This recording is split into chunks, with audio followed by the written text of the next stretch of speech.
All right, cycle number 50, the big 50. It just so happens that this is exactly how many I needed for my short films. I was originally needing 70, then I needed 57. And with my current iteration of short film number 12, I need exactly 50. It's kind of funny that it worked out to be that round number. Since I'm doing it all music-based, it should be multiples of 8s or 16s, but there are reasons.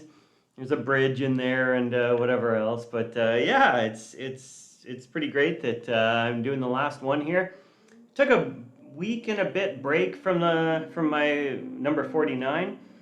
It's funny, I've been doing about 3 of these a week, and the last week I've really missed them in a way. I got accustomed to doing them 2 or 3 times a week, and I think I did 4 in 1 week.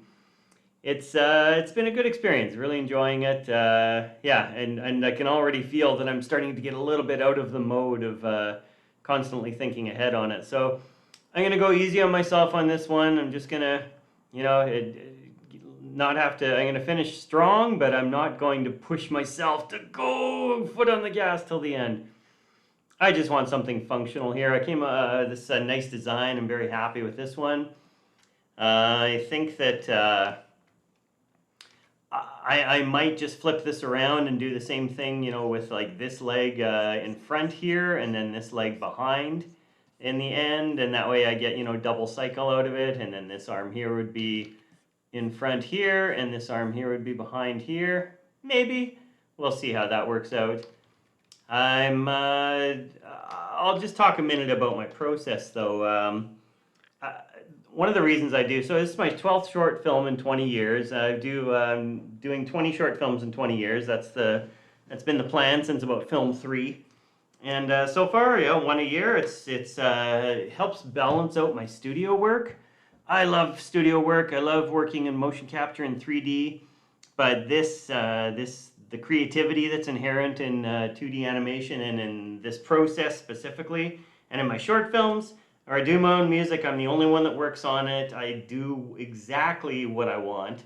It differentiates itself from the studio work where it's collaborative. You have a whole bunch of people in there. You have a whole bunch of voices in there. You have a whole bunch of different directions that the client might want to take you in. And this is this is the antidote to all of that. One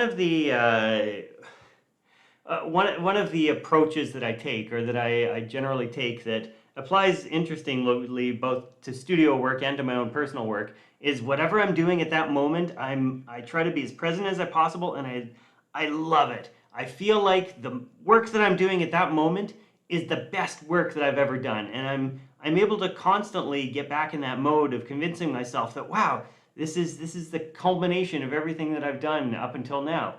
And then once it's done, I could just let it go. And when it comes to studio work, that's good, because people come back and tell you, hey, do it differently. Hey, we don't like that. Hey, that was great. This isn't good. There's a lot of different feedback that will come from that. So being able to let go of it and have no expectations and just say, oh, okay, well, hey, I'm getting paid, so I'll do whatever you ask. Comparing that to this work, where I'm doing my work for myself with nobody else to please, and the only thing that I've got is my own timeline, my own expectations of myself, my own skill set, my inclinations, and letting go of that. When I'm done this, I'll let go of it, but I get much more deeply into this. And so at the end of it, when I let go of it, it's funny because it's a different process of letting go. It's a letting go of something that I've created that was mine and putting it out there, as opposed to somebody else's idea that I was paid to do and letting go of that. There's a lot there. I'm not going to get into the whole thing because it's an hour-long conversation. But basically, for the next 2 hours, I'm going to feel like this is the best thing I've ever done, and I'm going to believe that, and maybe it will be. Maybe this is the one. Maybe this is the best thing I've ever done. But point being, I'm grateful for this opportunity to be trained, to get paid to do something, to gain skill, and then to use that skill to do my own work. That's pretty rare in the working world. Most times our jobs do not prepare us for our own projects, for our own pastimes, our own hobbies, our own passions. And this one does, and and I get to share it. I get to put it out there for the 5,000 people that want to watch this, and it's a great opportunity. I love the medium of animation. I love the process. I love that it's kept me employed for 30 years, and I hope that I create some value in what I'm doing here for the next 2 hours. I don't have a plan going in. Just going to start drawing, 12 drawing cycle. We'll see what happens as I time this out and play it back at 150 times speed, so I can condense the 2 hours into about a minute. And yeah, appreciate everybody checking it out, and see you in 2 hours.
Wow, all right.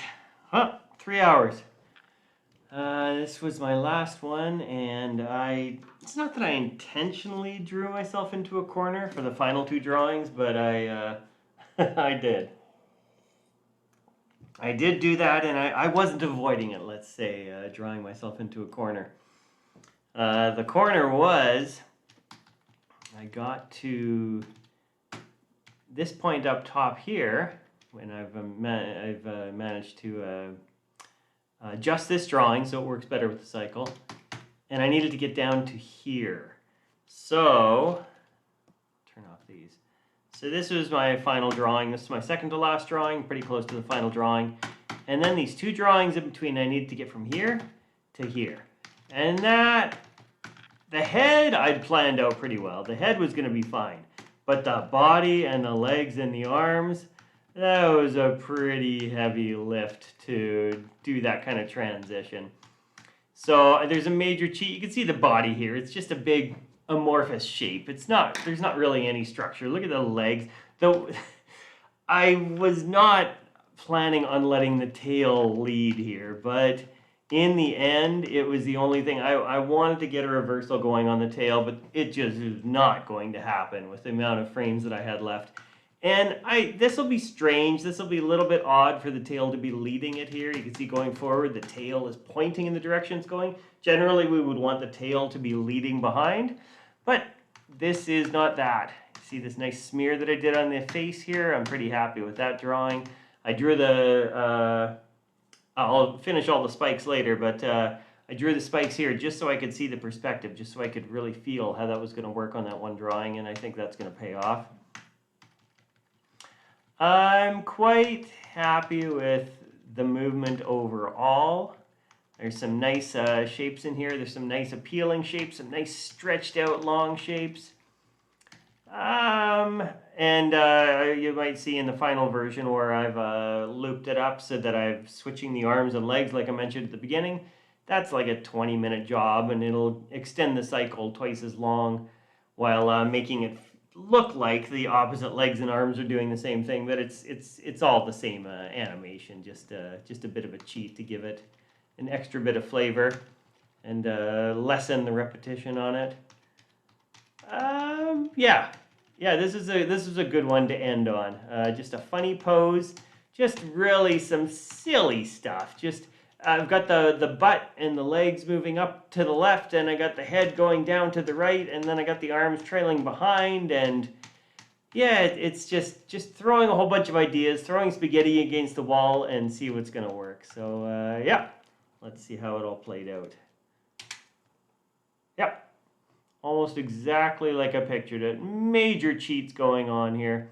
Major cheats with the body rotation and the legs. The head circular motion, that worked out pretty well. The arms, yeah, that's coming across nicely. Legs don't read quite as well as I'd hoped. The tail leading doesn't bug me. That's cool. I was concerned that that tail leading was just going to look silly and not believable, but no, because the motion is smooth, and then it's got that nice little dip over to the screen right side there before popping up to the left. Yeah. That's good. That's good. That's a nice one for my 50th and final cycle. I'll be painting that and putting it into my short film soon enough. And I'm tired. Okay, that was good. I'm glad that it was only 50 now that I look at it. If I was going to do 70 of these, I'd be taking a deep breath and I'd get it done, but this was a challenge. Drawing straight to clean. 12 drawings per cycle, making all the cycles match up, making them as interesting as possible, take up lots of screen real estate, all be different from each other. Yep, this was fun. This is a good exercise, good time spent. All right, thanks so much for checking it out, and that ends this series for Film 12 for my 50 cycles. And I imagine I'll get some more series going in the future. I've got a few ideas, but we'll see what all turns out. All right, take care. Thanks.